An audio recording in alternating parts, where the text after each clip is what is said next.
Comigo aqui no estúdio, colega jornalista e professor, foi meu professor, Martinho Risso, boa noite. Boa noite, Pedro. Boa noite aos nossos telespectadores aqui da TV Guarulhos e aos internautas, né, que acompanham este programa.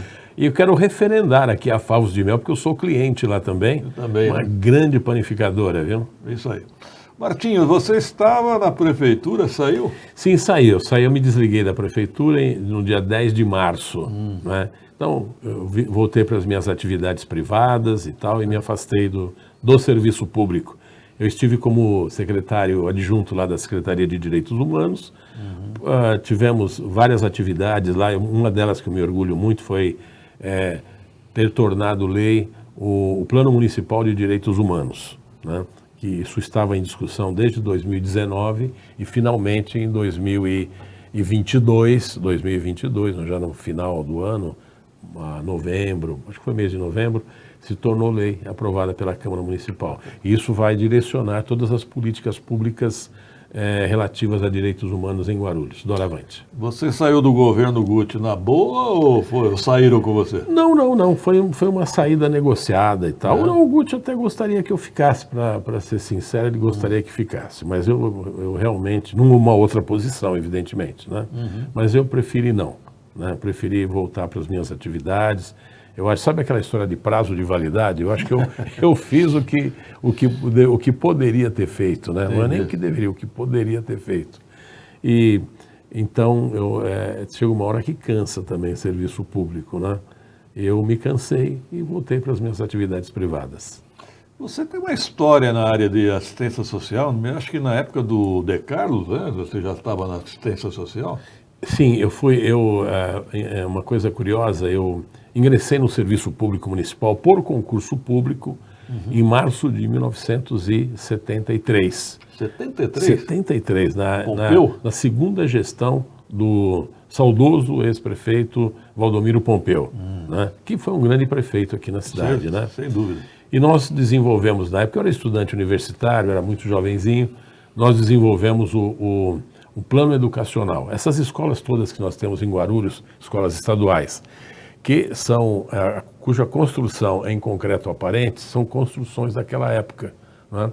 E é uma época que não se tinha computador, nós tivemos que mapear toda a cidade, mapear o quê?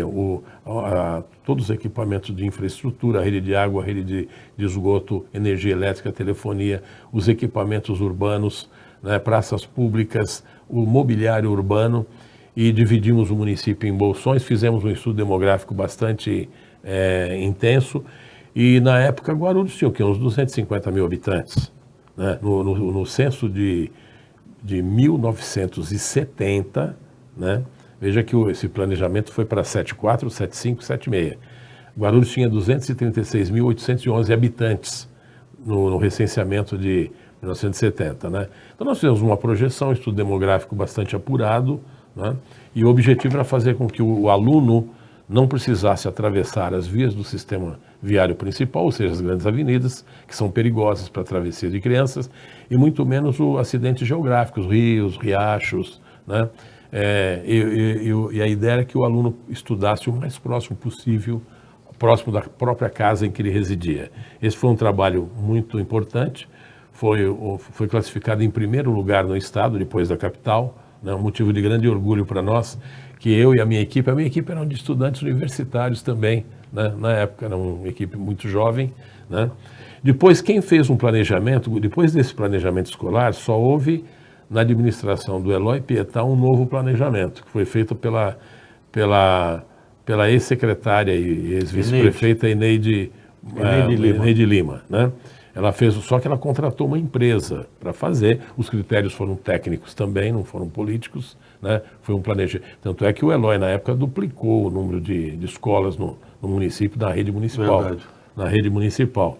Hoje, grande parte dos professores que estão aí, até devido à expansão da rede física escolar, foram contratados na época do... acho que o grande legado do Pietá foi na área de educação. Na área de educação, sem dúvida nenhuma, né?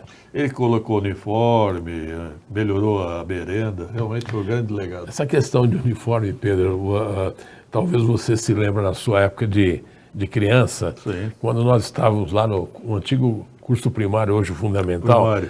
não tinha uniforme não, cada um que se virasse para ser o seu, né? Eu me lembro que era calça azul marinho e camisa branca na minha época, Sim, na a escola minha que eu também. estudava. E a família que tinha que se virar. E a lancheira? Lancheira, a famosa lancheira, né? Famosa lancheira. A merenda escolar não era grande coisa, não. Em geral era um sopão, Não tinha, na ou um verdade. leite com alguma coisa. Enfim, era um copo, uma caneca com alguma Uma coisa canjica, líquida. eu acho que era. Por aí, mais ou menos.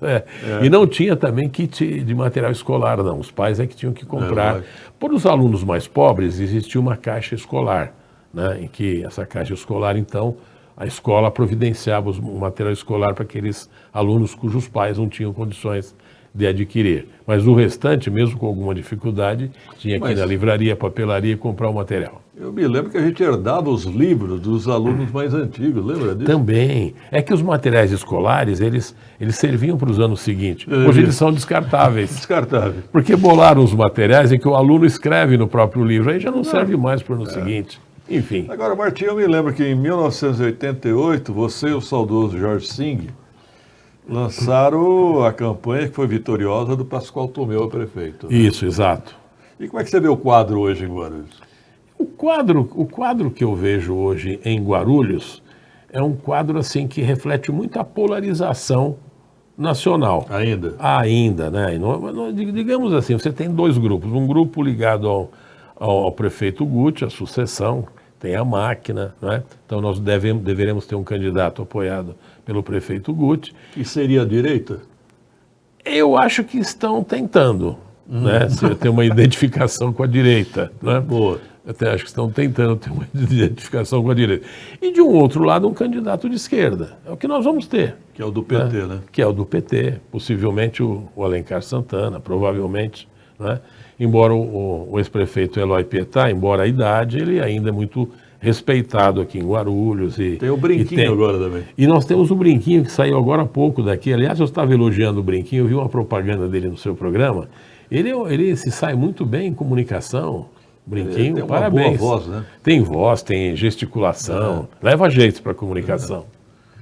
Então você vê que esse quadro polarizado mesmo. Polarizado, mas assim, você tem duas posições e você tem, especialmente no campo da direita, né, do que seria a direita, você tem vários pretendentes. É possível que haja alguma, né, subdivisão aí. Né? Vamos ver. E quando você estava na prefeitura, o que você sentia internamente? Americano, Jesus, Jorge Wilson? Bom, o que eu sinto é que o prefeito Guti não se decidiu ainda por ninguém oficialmente. Né? Eu acho que ele está deixando a coisa correr solta e as pesquisas no futuro vão indicar quem estará mais apto. Né? Mas eu acredito que o secretário de governo Edmilson Americano tem trabalhado bastante nesse sentido, né? É o mais cotado. É o mais cotado. Eu acredito que talvez ele emplaque, né? Eu diria que na corrida nessa esfera da máquina, ele está um pouquinho à frente, né? Mas não se deve também ignorar que o deputado estadual xerife do consumidor, o Jorge Wilson, tem pretensões. Aliás, quem tem mandato a deputado estadual, como o Márcio Nakashima, não tem nada a perder se sair candidato a prefeito. Tem a ganhar. Só tem a ganhar, né? Tem esse moço, vereador aí, eu não o conheço pessoalmente, mas o Lucas Sanches, foi muito bem votado aí para deputado e tal. Eu vejo nesse moço Lucas Sanches o que o Guti era quando era vereador, né? Hoje ele... Talvez seja ruim para ele. Não sei, mas eu vejo assim, ele é muito atuante e tal, não o conheço. Eu conheço. Mas enfim, a gente tem o professor Jesus, que é vice-prefeito, o professor Jesus tem que superar algumas dificuldades, não é? Mas ele tem um eleitorado na área evangélica. Eu vou arriscar hoje aqui um palpite. Eu acho que quem vai ser vice da máquina? Vanessa de Jesus. Vanessa de Jesus? É bem possível. Mulher evangélica. Sim. Eu acho que é possível isso, e aí, de repente, se houver condições de elegibilidade, o professor Jesus se candidataria a vereador novamente. Exatamente. Né? E a esposa, a Vanessa, como vice aí. Isso é muito possível. Né? Tem uma fã sua aí, Sônia Souza. Pedro Notaro, excelente entrevista, uma lição para os jovens políticos. precisam aprender um pouco com o Martinho. Tem uma Puxa, fã aí. muito obrigado. Muito obrigado pela deferência, Sônia. Martinho, estamos em cima do horário, mas é sempre um prazer recebê-lo. Espero contar mais vezes com você aqui. Estou à disposição. Será sempre um prazer poder estar aqui dividindo microfones com você e a gente prestar serviços aí para seus telespectadores.